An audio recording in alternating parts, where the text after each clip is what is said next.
साथियों नमस्कार। कर्मचारियों के नियमितीकरण को लेकर स्वास्थ्य मंत्री श्याम बिहारी जायसवाल जी के द्वारा एक बहुत बड़ा बयान दिया गया है, जिसके बारे में आगे मैं आपको बताऊंगा।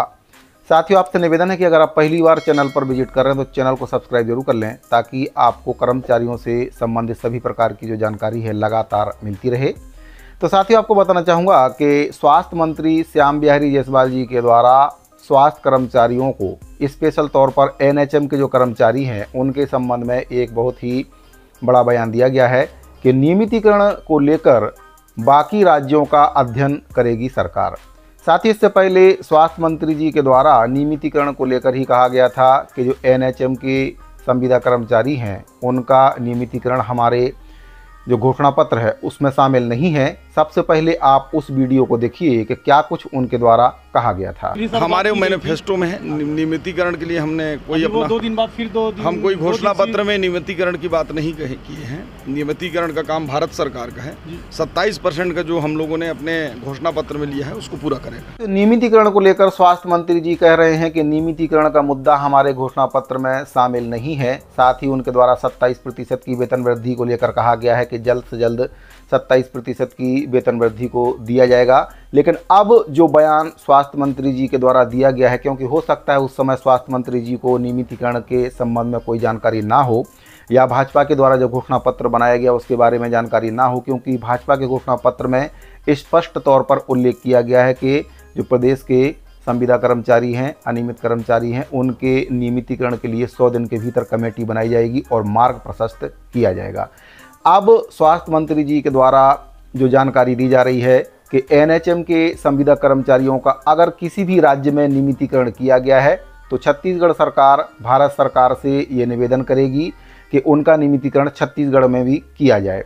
तो इसके लिए छत्तीसगढ़ सरकार जिन राज्यों में एनएचएम के संविदा कर्मचारियों का नियमितीकरण किया गया है वहाँ पर एक टीम भेजेगी और वहाँ पर किस कानून के तहत और किस प्रावधान के तहत उनका नियमितीकरण किया गया है उसका अध्ययन कमेटी करेगी। साथ ही अध्ययन के बाद छत्तीसगढ़ में भी उस पॉलिसी को लागू किया जाएगा। तो आपको मैं यहाँ पर बताना चाहूँगा कि राजस्थान में भी एनएचएम के कर्मचारियों का नियमितीकरण किया गया और सबसे अच्छा उदाहरण मणिपुर का है, जहाँ पर एनएचएम के जो संविदा कर्मचारी हैं उनका वहाँ पर नियमितीकरण किया गया है। तो अगर राज्य सरकार को अध्ययन कराना ही है तो मणिपुर में टीम को गठित करके भेजा जाए, क्योंकि वहाँ पर एनएचएम के कर्मचारियों का बहुत ही अच्छे तरीके से नियमितीकरण किया गया है।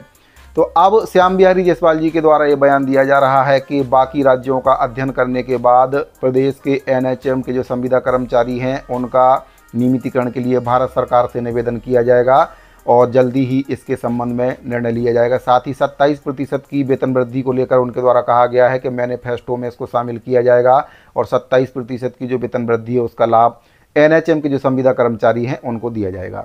आपको बताना चाहूँगा कि पूर्ववर्ती कांग्रेस पार्टी के द्वारा अनुपूरक बजट में 27% की वेतन वृद्धि का घोषणा किया गया था, लेकिन तब से लेकर अब तक बाकी संविदा कर्मचारियों को अगर छोड़ दिया जाए तो एनएचएम के जो संविदा कर्मचारी हैं, खासतौर से स्वास्थ्य विभाग के, उनको 27% की वेतन वृद्धि का लाभ आज तक नहीं मिल पाया है। इसको लेकर उनके द्वारा कई बार ज्ञापन सौंपा जा चुका है स्वास्थ्य मंत्री जी को, मुख्यमंत्री जी को और वित्त मंत्री ओपी चौधरी जी को भी ज्ञापन दिया जा चुका है और उनके द्वारा 2 दिवसीय सांकेतिक हड़ताल भी की जा चुकी है, लेकिन अभी तक 27% की जो वेतन वृद्धि है अप्राप्त है। लेकिन अब स्वास्थ्य मंत्री जी के द्वारा जो बयान जारी किया गया है उसके अनुसार जल्दी ही 27% की वेतन वृद्धि कर्मचारियों को दी जाएगी, लेकिन कब तक दी जाएगी इसके बारे में कोई भी जानकारी उनके द्वारा नहीं दी गई है। तो साथियों, कल तक जो स्वास्थ्य मंत्री जी के द्वारा बयान दिया जा रहा था कि नियमितीकरण हमारे मैनिफेस्टो में शामिल नहीं है, अब उनके द्वारा ये कहा जा रहा है कि बाकी राज्यों का अध्ययन करेंगे, उसके बाद वहाँ पर किस प्रकार से एनएचएम के संविदा कर्मचारियों का नियमितीकरण किया गया है उसका अध्ययन करने के बाद भारत सरकार से छत्तीसगढ़ में भी लागू करने के लिए वे निवेदन करेंगे। तो साथियों, ये सबसे बड़ा मुद्दा है, नियमितीकरण का मुद्दा है और इसी मुद्दे के बदौलत छत्तीसगढ़ में भाजपा की सरकार बनी है, क्योंकि कर्मचारियों ने, चाहे वह किसी भी वर्ग के कर्मचारी हों, चाहे वे अनियमित कर्मचारी हों, संविदा कर्मचारी हों, दैनिक वेतन भोगी कर्मचारी हों, प्लेसमेंट स्कूल सफाई कर्मचारी, अंशकालीन स्कूल सफाई कर्मचारी हों, चाहे रसोईया कर्मचारी हों और भी कई वर्ग के कर्मचारी हैं जो विगत कई वर्षों से लगातार विभागों में अनियमित के तौर पर अपनी सेवाएं देते आ रहे हैं। लेकिन जब भाजपा के घोषणा पत्र में मोदी की गारंटी के नाम से ये बात शामिल की गई कि अनियमित कर्मचारियों के नियमितीकरण के लिए स्थायीकरण के लिए मार्ग प्रशस्त किया जाएगा। 100 दिन के भीतर कमेटी बनाई जाएगी। तो प्रदेश के जितने भी अनियमित कर्मचारी थे उनके द्वारा भाजपा सरकार पर विश्वास किया गया और उनको भारी मतों से विजयी बनाया गया, जिसके बदौलत आज छत्तीसगढ़ में भाजपा की सरकार बन पाई है।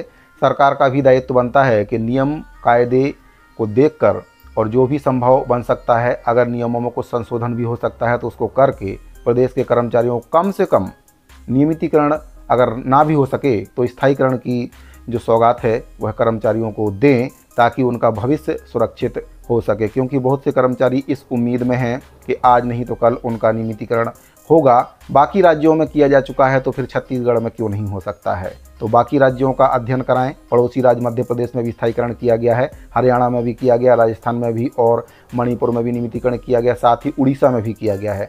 तो इन सभी राज्यों में जहां पर भी सबसे अच्छे तरीके से इसका पालन किया गया वहां पर जाकर नियम कानूनों को अध्ययन कर सकते हैं और उसको छत्तीसगढ़ में लागू किया जा सकता है। तो साथियों, नियमितीकरण को लेकर ये बहुत ही महत्वपूर्ण जानकारी प्राप्त हो रही थी। अगर जानकारी आपको अच्छी लगी हो तो वीडियो को लाइक और शेयर जरूर कर दें। साथ ही चैनल को अगर आपने सब्सक्राइब नहीं किया है तो चैनल को सब्सक्राइब जरूर कर लें। मिलते हैं अगले वीडियो में। धन्यवाद।